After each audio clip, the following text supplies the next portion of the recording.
You can't park here. Handicap only. Prove you're actually disabled. I'm sitting in a wheelchair. You want proof of the wheelchair, man? People fake it. Step away from the vehicle. I can't step anywhere. That's the disability.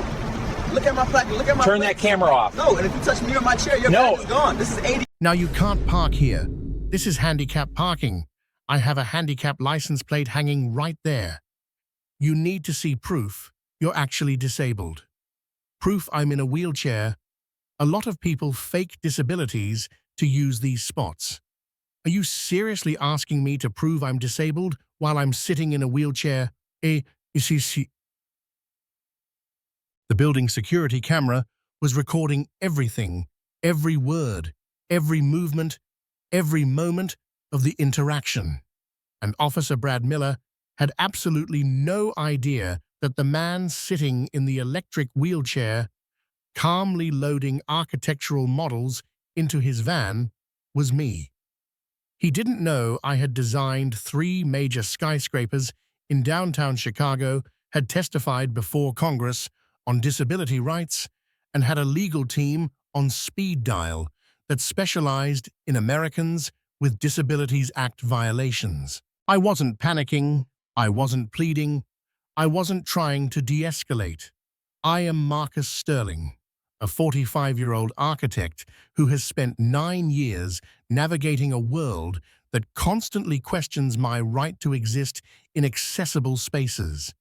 And at that moment, I was about to become the plaintiff in a federal lawsuit that would expose a 6-year pattern of disability discrimination, cost the city $850,000, end Brad's career in law enforcement, and send him to federal prison for civil rights violations. Before I dive into this absolutely insane story of what happened to me, I need you to do something.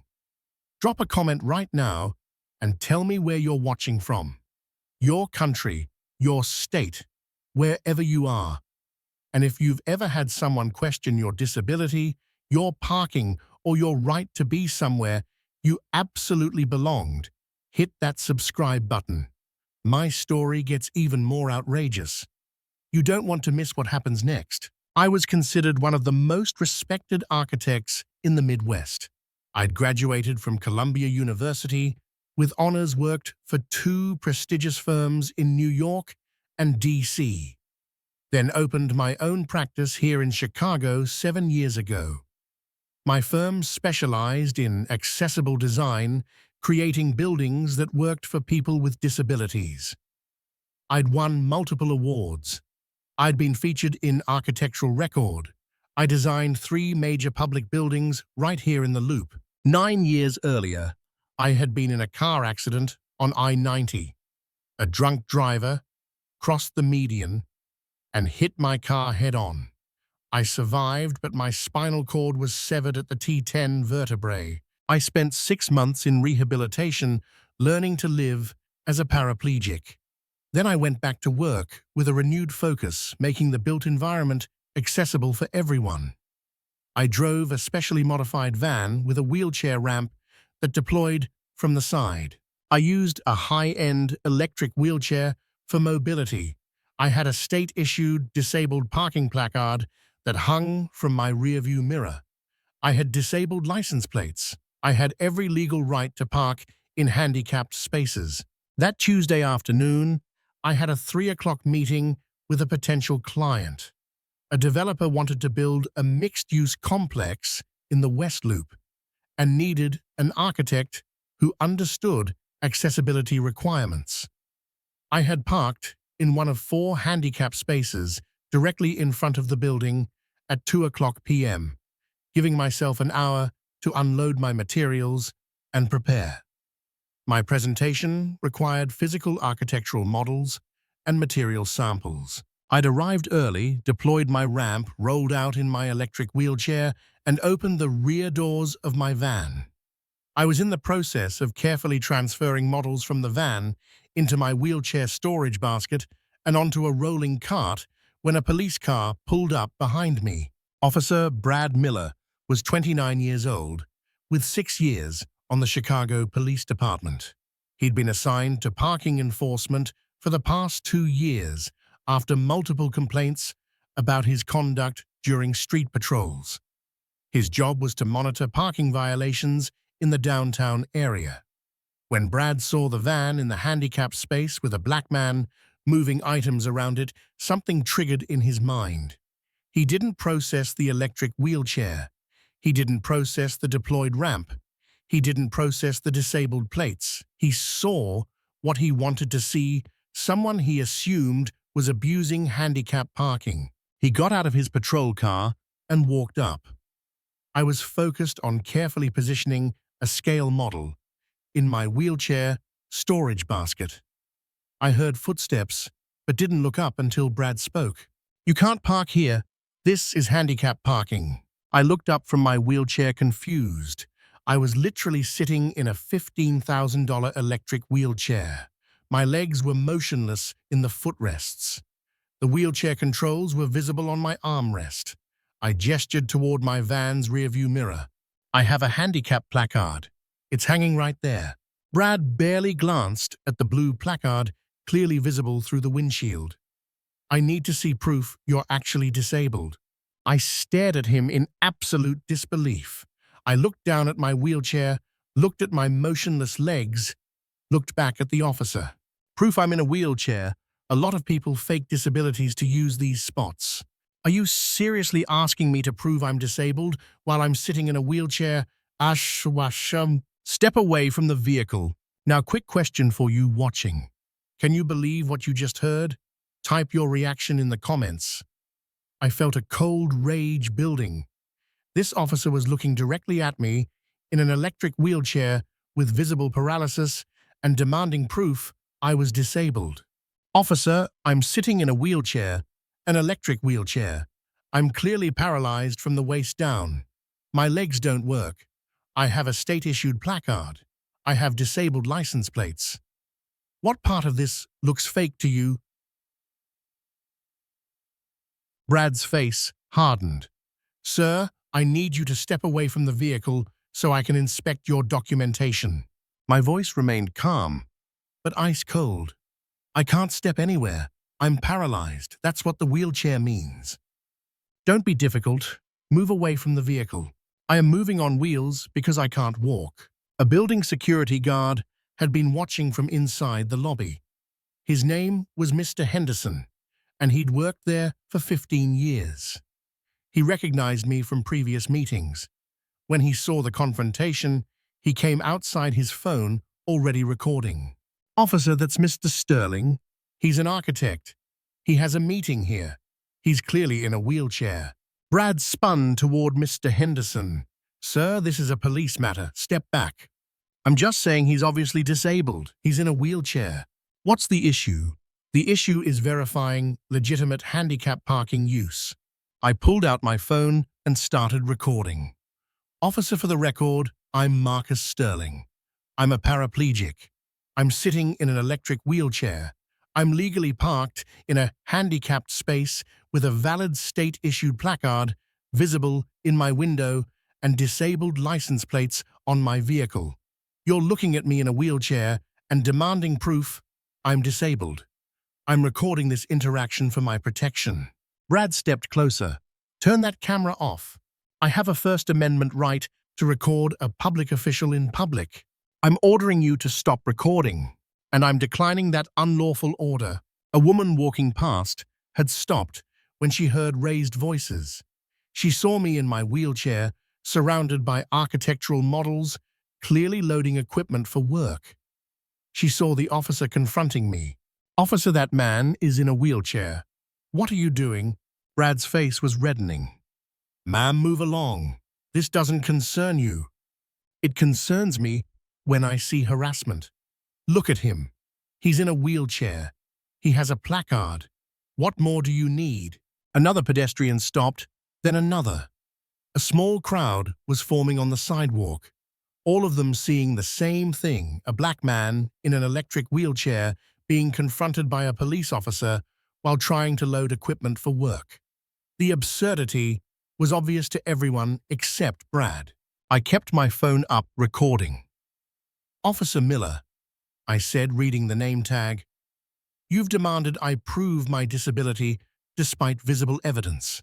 You've ordered me to step away despite seeing I'm in a wheelchair. You've attempted to prevent me from recording. This is disability discrimination and a violation of my civil rights. Brad reached toward my phone. I said turn it off. I pulled the phone back. Don't touch me or my property. Mr. Henderson was also recording. Officer, I've worked here 15 years. Mr. Sterling comes here regularly, always in his wheelchair, always professional. This is harassment. A man in a business suit pushed through the growing crowd. David Thorne. The developer I was supposed to meet. He'd come down early to check if I had arrived. Marcus, what's going on out here? I looked relieved. David, this officer is asking me to prove I'm disabled. David looked at Brad at me, sitting in my electric wheelchair, at the deployed ramp, at the placard in the van window, at the disabled plates. His confusion turned to anger. Officer, this is my architect. We have a meeting in 45 minutes. He's clearly disabled. He's sitting in a wheelchair. What possible justification do you have for this aussi? Brad was surrounded now.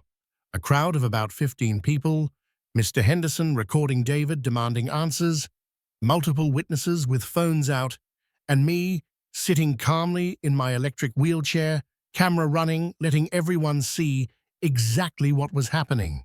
Everyone needs to step back or I'll cite all of you for obstruction. Mr. Henderson spoke up. You're going to cite us for watching you harass a disabled man's... Someone in the crowd laughed. Others joined in. Not cruel laughter, but nervous laughter at the sheer absurdity of watching a police officer demand that a man in a wheelchair prove he's disabled. Do you think the officer realized how badly he'd messed up? Type yes or no in the comments.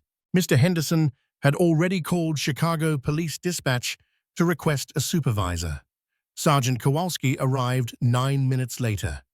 He pulled up and immediately assessed the scene crowd of civilians, many recording. Officer looking flustered and defensive. And a man sitting in an electric wheelchair with a deployed van ramp and architectural materials around him. He walked up to Brad. What's the situation? Verifying handicap parking eligibility. Sergeant Kowalski looked at me, at the wheelchair, at my motionless legs, at the placard visible in the van window, at the disabled plates at the ramp deployed from the side of the van. Officer Miller, he's sitting in a wheelchair. I need to verify he's in a wheelchair. An electric wheelchair with a valid placard and disabled plates. What exactly needs verification? Silence. Sergeant Kowalski walked over to me. Sir, I apologize for this interaction. You're clearly legally parked. You're free to continue your business. I nodded. I appreciate that, Sergeant, but I'm filing a formal complaint. This officer looked at me, sitting in a wheelchair, and demanded medical proof I'm disabled. He ordered me to step away, despite obviously seeing I can't walk. He attempted to stop me from recording. This is disability discrimination and a civil rights violation. You have every right to file a complaint. I'll get you the information. David stepped forward. Sergeant, I witnessed this entire interaction. I'll provide a statement. This was outrageous. Mr. Henderson added, I've got it all on video. He told a man in a wheelchair to step away from his vehicle. It's all recorded.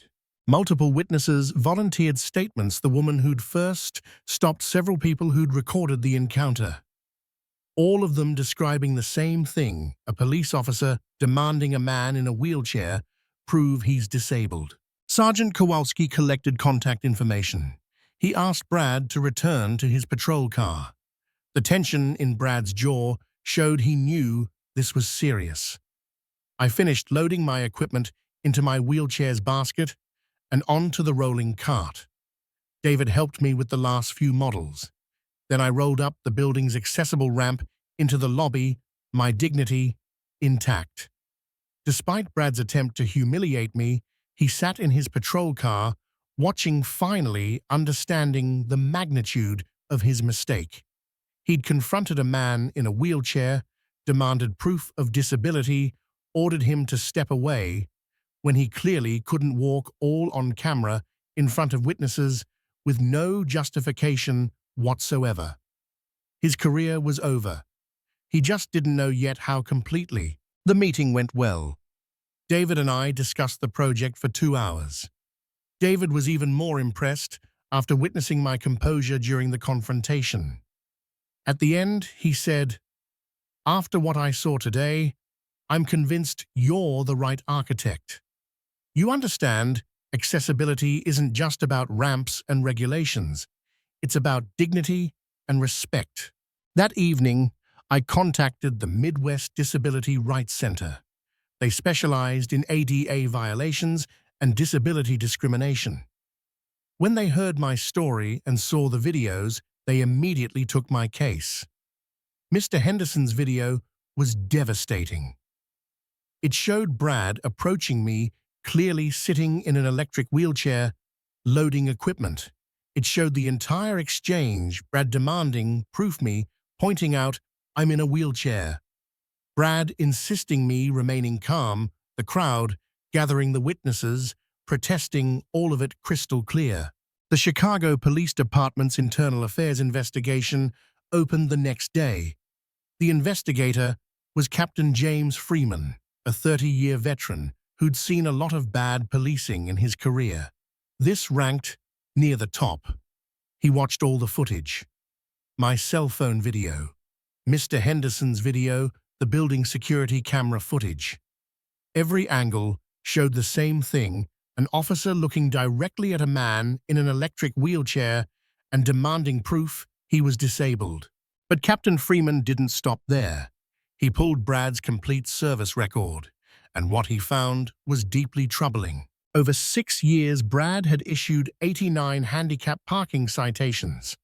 That number alone wasn't alarming. What was alarming was the contest rate. 52 of those citations had been contested in administrative hearings. That was a 58% contest rate.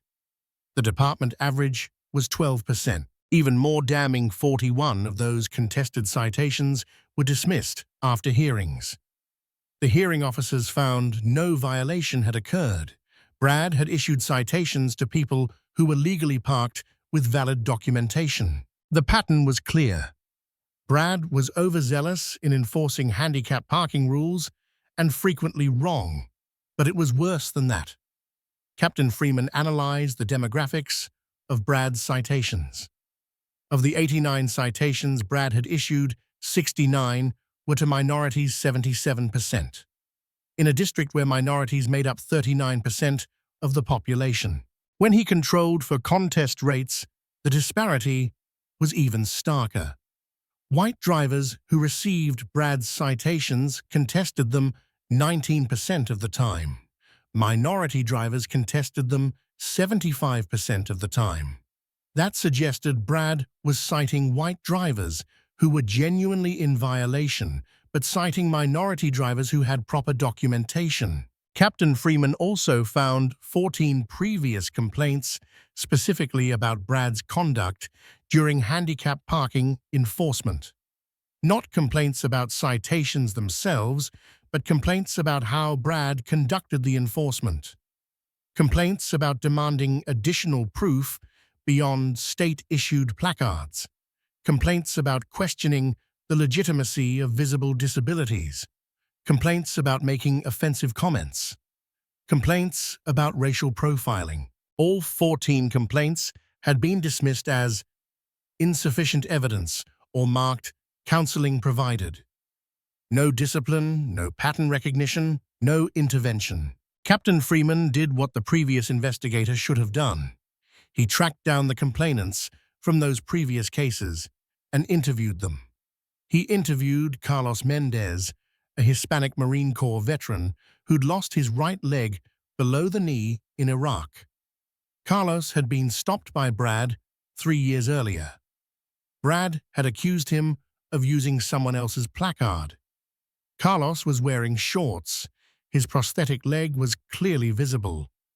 Brad had demanded Carlos prove the placard belonged to him by showing documentation of his amputation. Carlos filed a complaint. It was dismissed as insufficient evidence because there was no video. He interviewed Sarah Kim, an Asian woman with multiple sclerosis. She'd been stopped by Brad 2 years earlier. Brad told her she didn't look disabled and questioned why she needed a handicap space when she could walk into the building. Sarah explained that MS causes severe fatigue and pain and that her disability wasn't always visible. Brad gave her a citation anyway. She contested it. The hearing officer dismissed it. Her complaint about Brad was marked, "Counseling provided." He interviewed Terrell Jackson, a black man with cerebral palsy. Brad had stopped him 18 months earlier.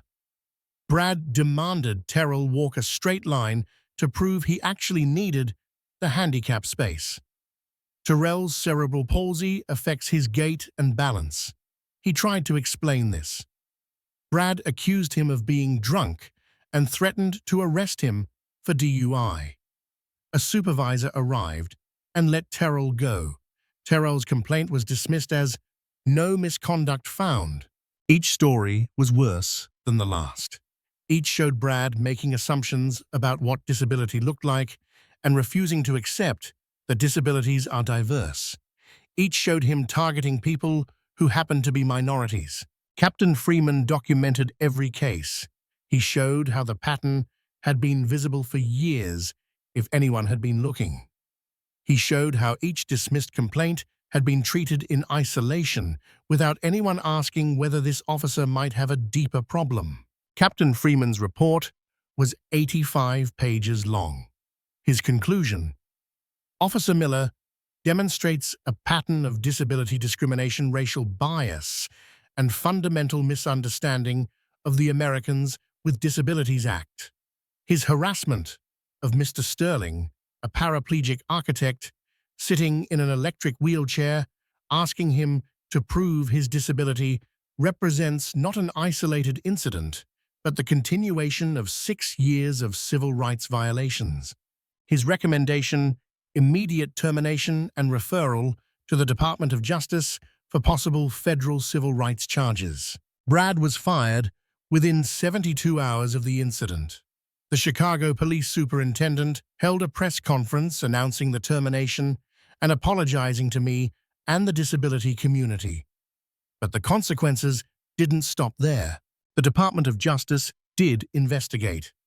They found that Brad's pattern of conduct violated the ADA and constituted a pattern of civil rights violations. They referred the case to the U.S. Attorney's Office. Brad was charged with deprivation of rights under color of law, a federal crime. He pleaded guilty as part of a plea agreement. He was sentenced to 6 months in federal prison, 2 years of supervised release, and a permanent prohibition from working in law enforcement. I filed a federal lawsuit not just against Brad, but against the city of Chicago for failing to address Brad's pattern of discrimination despite 14 previous complaints.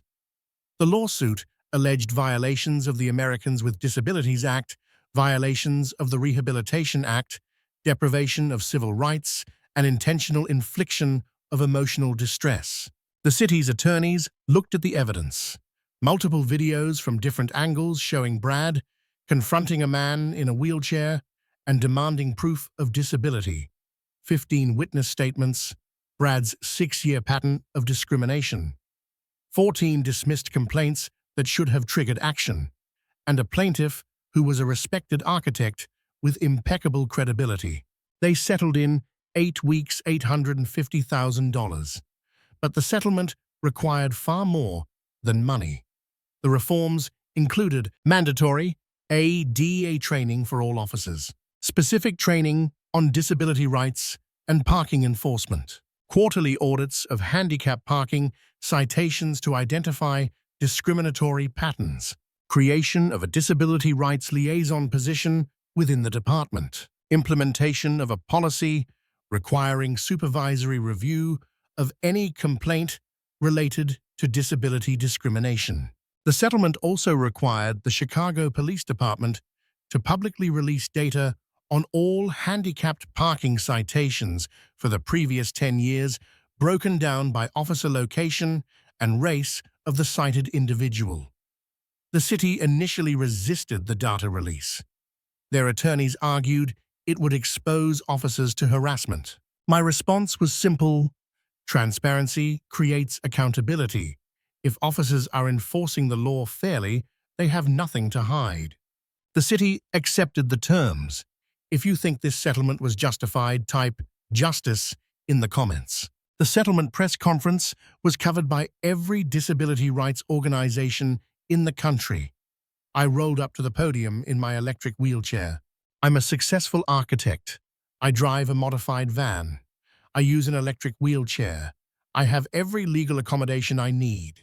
And a police officer looked at me, sitting in my wheelchair, and asked me to prove I was disabled, not because I lacked documentation, not because I was parked illegally, but because he made assumptions based on my skin color that overrode the visible evidence right in front of him.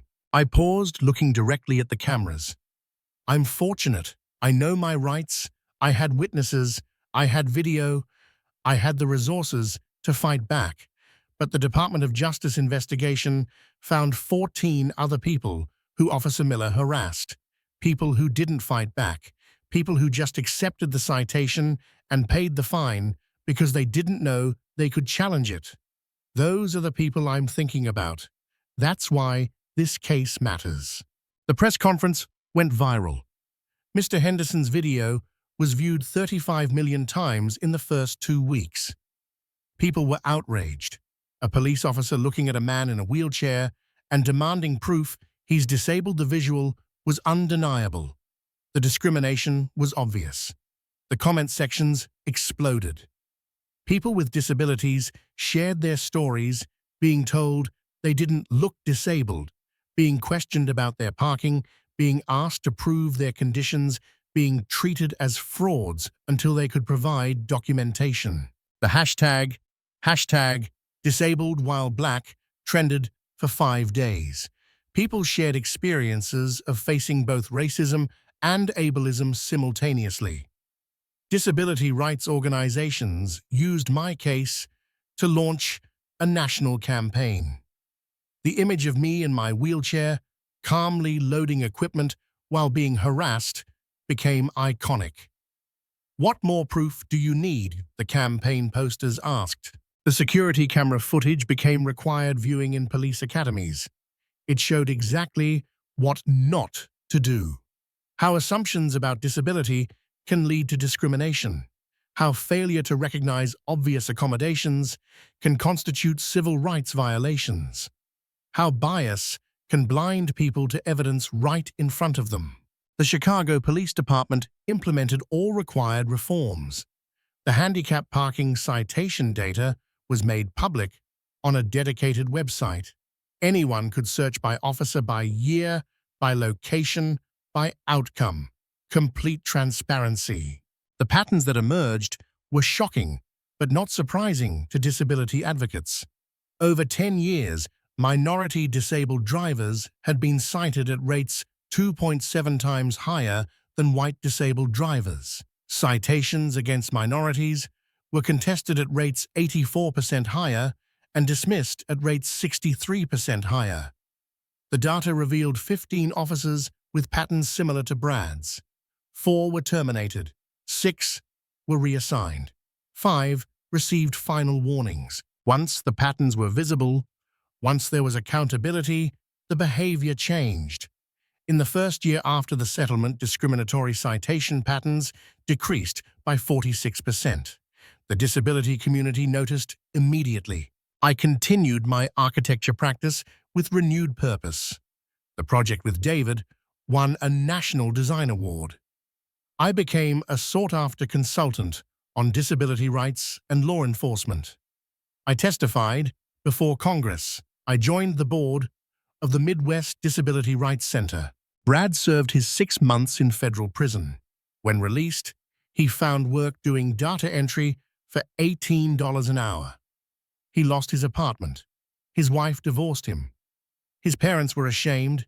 His friends abandoned him. He tells himself he was just doing his job, but late at night, he knows the truth. He looked at a black man in a wheelchair, and his bias was so strong. He demanded proof of a disability he could literally see, and it cost him everything. I still drive the same modified van, still use the same electric wheelchair. The video of me calmly loading equipment while being harassed is now used in disability rights training worldwide. The impact of my case rippled across the country for years. Within 6 months, 23 cities had implemented similar transparency requirements for handicap parking enforcement. Police departments in Los Angeles, Seattle, Boston, and Atlanta created disability rights training programs modeled on Chicago's reforms. The International Association of Chiefs of Police invited me to speak at their annual conference. Over 5,000 police executives heard me tell my story, heard me describe sitting in my wheelchair, loading equipment, and being told to prove I was disabled. The room was silent when I finished. The applause lasted 3 minutes. The video became a case study not just in police misconduct, but in how bias can override visible evidence. Psychologists used it to teach about confirmation bias. Sociologists used it to teach about intersectionality. Medical schools used it to teach about ableism in society. My architecture firm grew significantly. Clients specifically sought me out after seeing my story. They wanted an architect who understood accessibility as a civil right, not a checkbox. My firm hired 3 additional architects, 2 of whom had disabilities themselves. I designed a new Chicago Public Library branch that became a national model. Every element was designed for universal access. The American Library Association gave it their highest accessibility award. Visitors never noticed the accessibility features because they were integrated so seamlessly. That was the point. I consulted on a major transit expansion project, ensuring new L train stations were truly accessible. Not hidden elevators, not afterthought ramps, dignity-preserving design from the start. My personal life changed too. I met Elena, a wheelchair user and civil rights attorney, at a disability rights conference. We bonded over shared experiences and a shared commitment to change. We married 2 years after my case settled. Together, we became one of the most influential disability rights couples in the country. We testified before state legislatures. We wrote op-eds for national publications. We appeared on news programs. We became the public face of disability rights advocacy. Mr. Henderson, the security guard who recorded the confrontation, also became an advocate. He'd worked building security for 15 years and had seen me visit dozens of times. When he heard Brad demanding proof from a man in a wheelchair, he knew he needed to record. His video made the case undeniable. He was invited to speak at security training conferences about being an active bystander, about documenting injustice, about standing up, even when it's uncomfortable. David, the developer, made accessibility a core value of his company. Every project had to exceed minimum requirements. He hired my firm as consultants on all major developments. He established a fund to help small businesses improve accessibility. The viral video changed him, made him see discrimination he'd never noticed before, made him understand his privilege in never thinking about steps, doors, or parking. Brad's post-prison life was one of complete collapse. The data entry job lasted 6 months before layoffs. He applied to 57 jobs over the next year. 3 interviews. All 3 ended when they Googled his name. Officer who asked a man in wheelchair for proof of disability was the first search result. The video was second, his mugshot third. He tried legally changing his name. Someone on Reddit connected the names. The video followed him everywhere. His brother asked him to move out after 14 months. Brad found a room in a boarding house, sharing a bathroom with 6 strangers. His life reduced to a single room and occasional minimum wage work. His wife divorced him in prison. His parents stopped inviting him to family events. His sister blocked his number. His nieces and nephews were told not to mention him. Late at night, he'd watch the video on his phone, trying to understand his own thinking.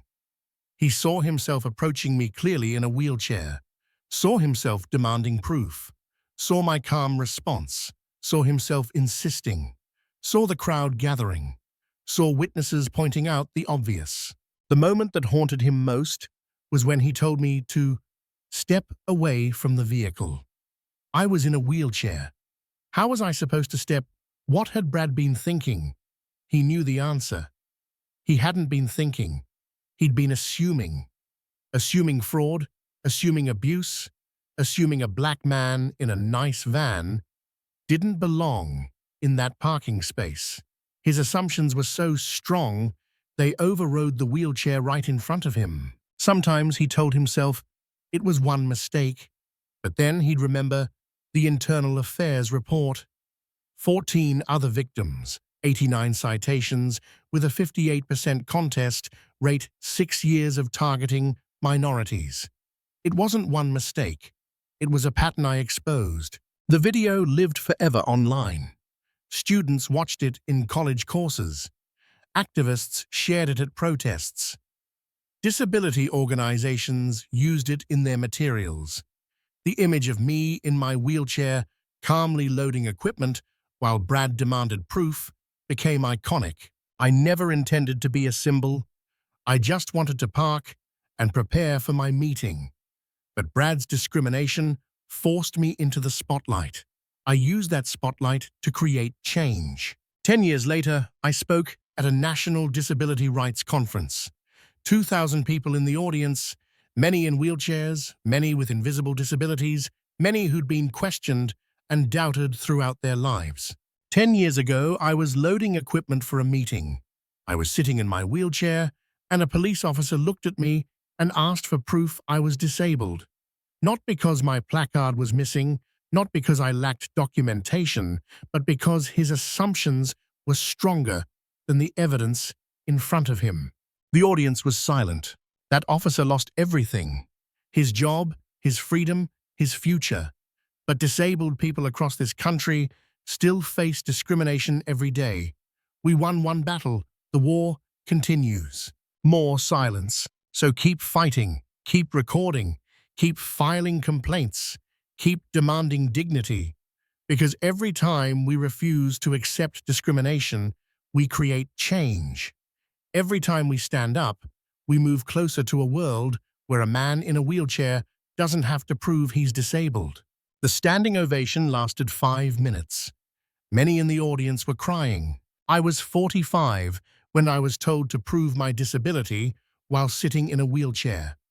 I am 55 now, still an architect, still an advocate, still refusing to accept discrimination as normal. My story, captured in 14 minutes of video, changed laws, ended a career, created accountability systems, and inspired millions to demand their dignity. All because one officer looked at visible evidence and chose to ignore it. And one architect refused to let that ignorance go unchallenged. One Tuesday afternoon, 14 minutes.